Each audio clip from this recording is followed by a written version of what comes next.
We're going to look at the case study of David and Sarah and the three kids that they have, Niamh, Connor and Molly. And it's just a normal evening. David has come home from work. And you've already had a chance to work through and to ask questions about what do you see, what observations do you make as you see this normal family dynamic happen. What I'd like us to do is to think about it in these two categories of one, as you see the interactions, what do you make of David and Sarah's voice?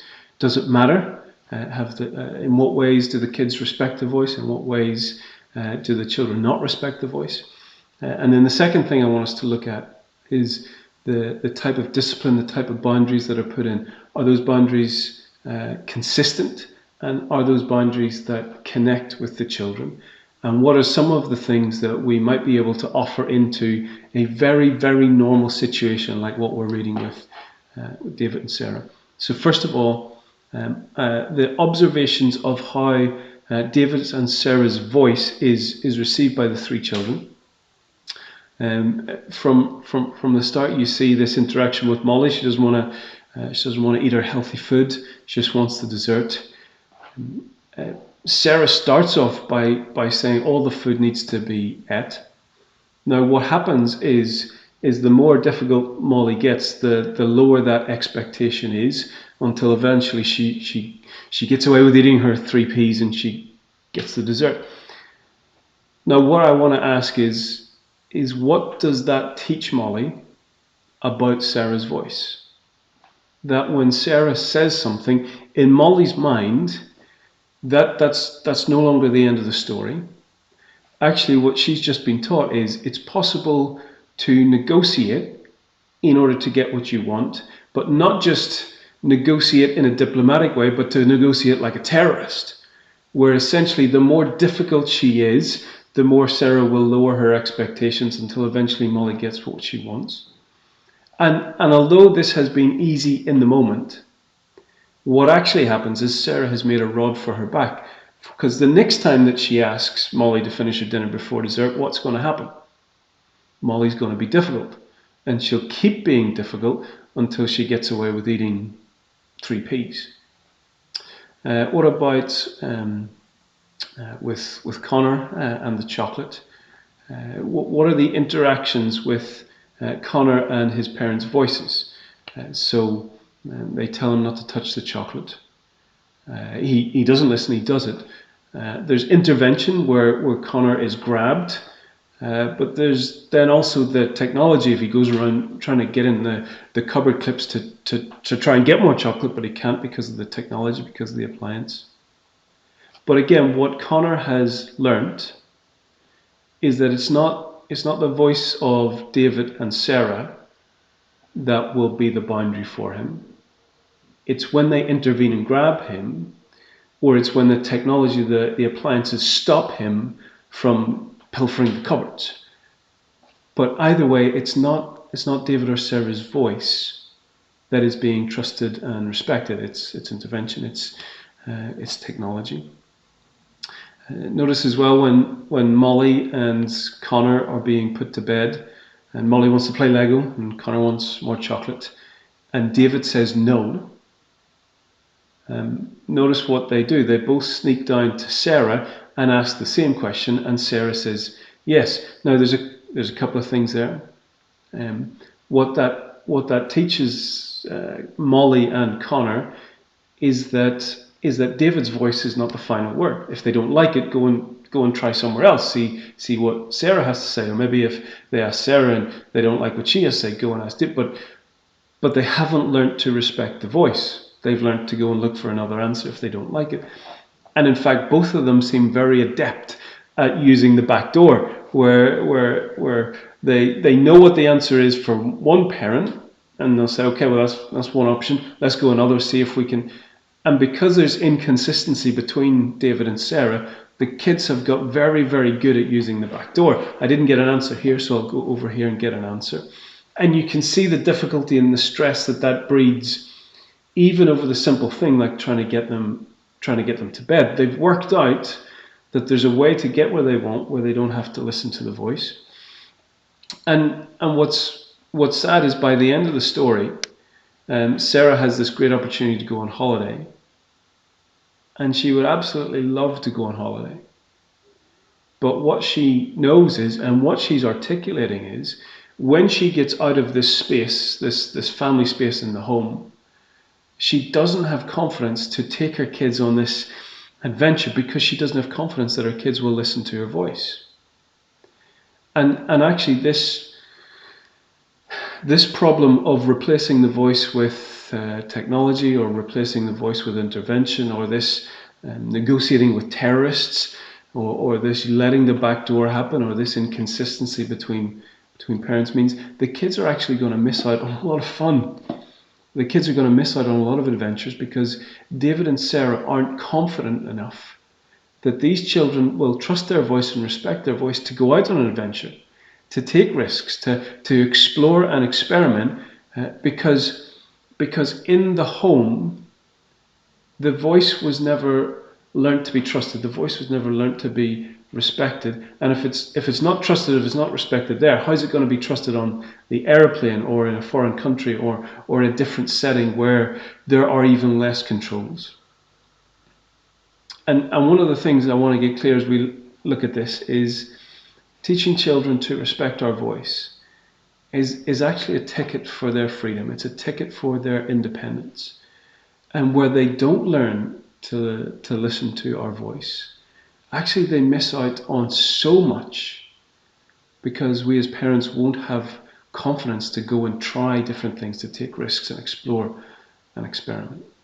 This time with David and Sarah, thinking about how discipline is not about severity, it's about connection and consistency, so that our kids understand where they stand with us, that they understand that we have our back, that we have their back, that we're rooting for them, we're on their side, and yet we're putting in these boundaries as a safe zone.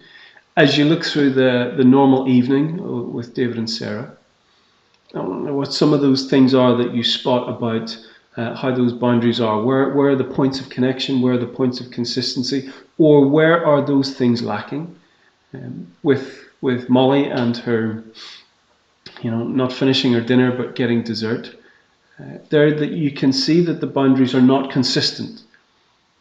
Sarah has said you have to finish your dinner before dessert, but then recedes on that because Molly's being difficult. There isn't consistency there, but nor is there connection. She hasn't explained to Molly why it's so important that she eats her dinner. She hasn't explained to Molly that because Sarah loves her so much, she wants Molly to grow up big and strong and healthy. That's why she wants to eat the healthy stuff first before the treats. And so there's a lack not just of consistency, but there's a lack of connection where she seeks to convince Molly that she's on her side. And you see that with Connor as well, that Sarah has, she's been working all day trying to get the home ready and this meal ready, and she's even gone to the effort of getting this gorgeous ice cream as a wonderful dessert. When she finally sits down, as David comes in from work to catch her breath, Connor comes in and says how unfair life is because he's not getting the piece of dark chocolate that Sarah has ready as she just relaxes at the end of the day. And what I want to ask there is, where's the consistency? Where is the connection? So she says, no, you can't have the chocolate. But then a squabble starts with the intervention and the cupboard clips.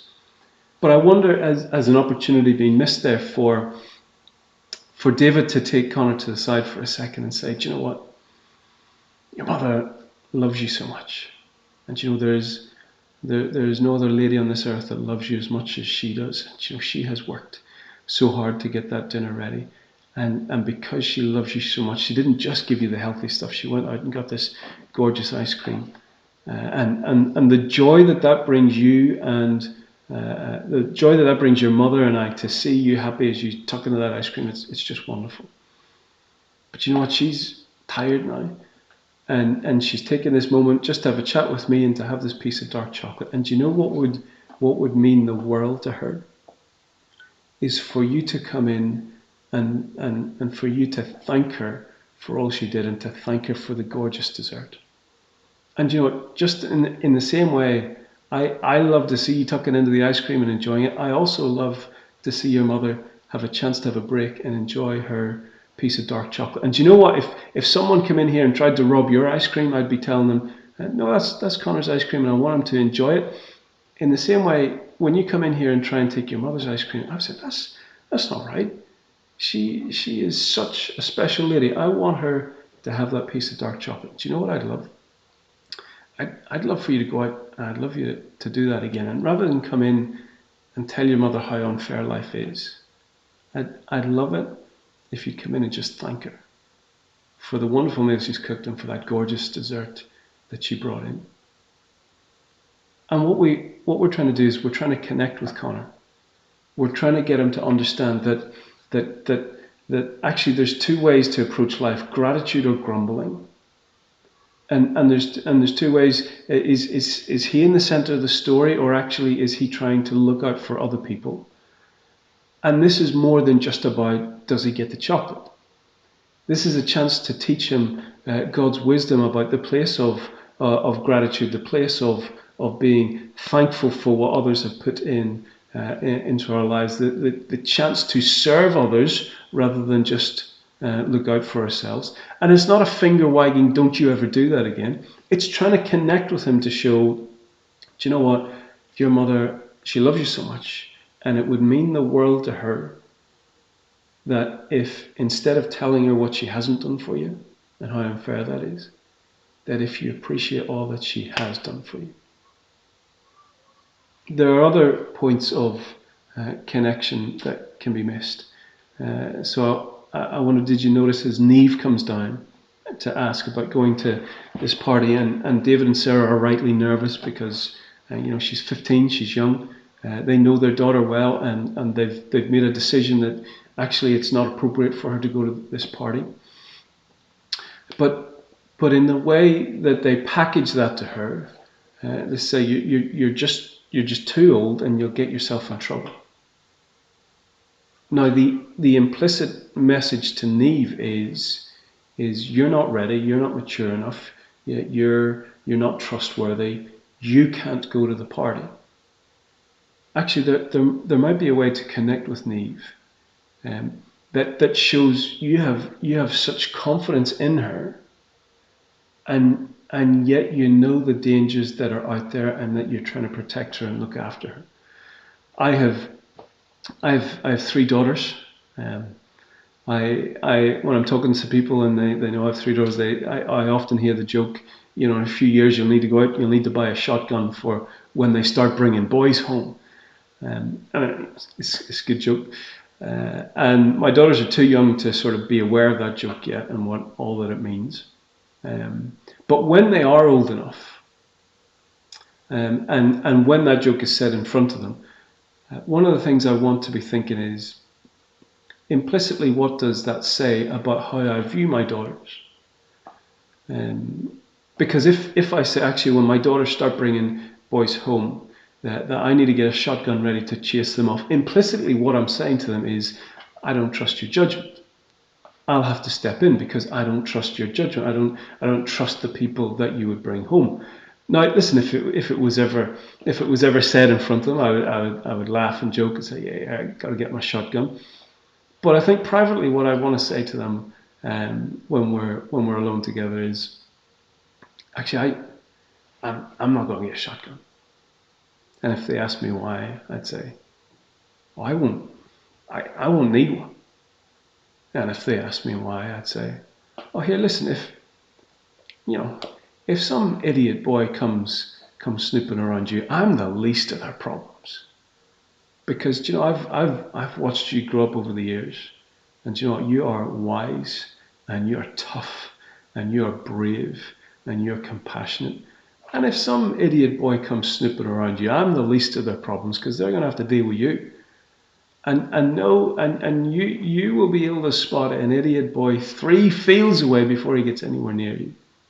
So I could buy a shotgun, but it's going to sit on the shelf, because I'm not the biggest problem for an idiot boy.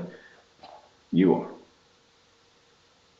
And what we've done is we've connected with them to say, I have confidence in you. but I'm aware that the dangers are out there. And as David and Sarah are talking to Neve, there's a way to talk to her to say, do you know, I have confidence in you. I don't have confidence in the people who are at that party. And a way to connect with her that doesn't make her feel like I'm not trusted. I'm not good enough, mature enough, wise enough to deal with this. Actually, you're saying, I trust you with my life. I don't trust them.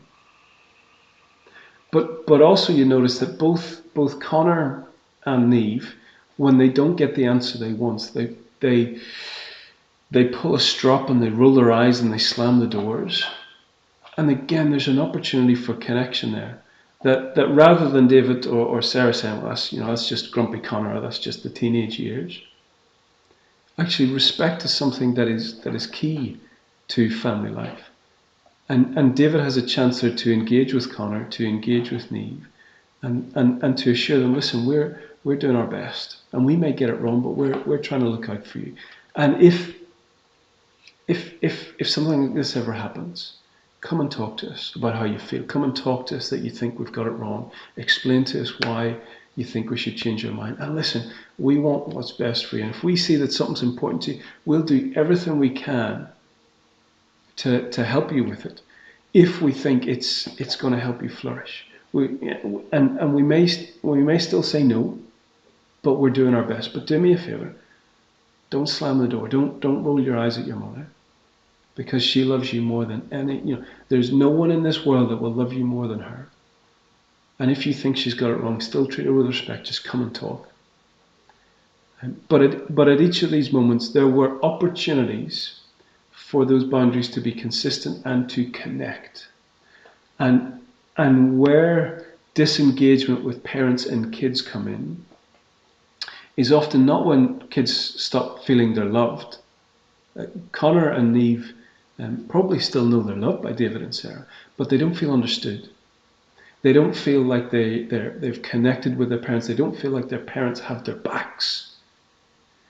And as we're thinking about such a normal evening that we all go through, we want to be looking for those points of connection and those points of consistent boundaries that will help our children flourish and thrive through these normal, everyday encounters of life.